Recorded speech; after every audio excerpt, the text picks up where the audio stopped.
Namimili kami. Ayan, nagtutuyan sila. Kahapon namili kami pero may kulang. Kaya babalik kami, dalawa na lang. Namimili kami. Dyan. Ingat kayo dyan, Gaya ng mantika, Ricardo. Kasi nagtitipid muna kami, wala pa kaming trabaho. Hirap ng buhay ng OFW talaga.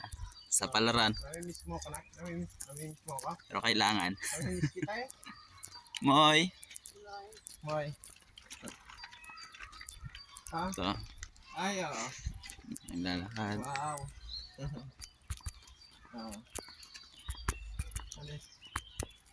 Anong inulam niyo, anak? Anong oras dyan? Lakad kami. Ito eh. Anong oras dyan?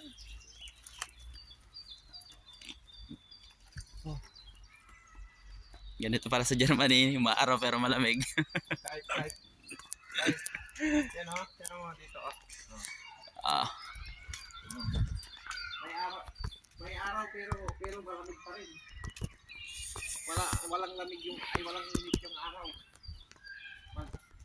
Maliwanag pero ang lamig. Tinan mo ilang jacket si Papa, may gamit pa sa ilalim.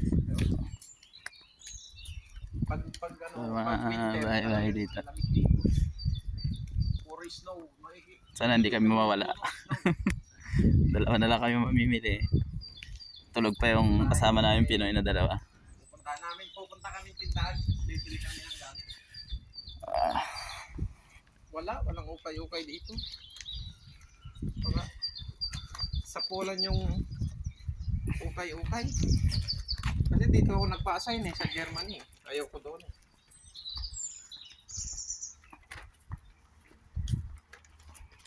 Sasanay din. Pero Next week pa yung... Sana magkaroon na kami ng trabaho next week. Kasi wala pa kaming schedule. Schedule kasi yung trabaho namin. Kaya kailangan magtipid-tipid muna. So tis-tis lang.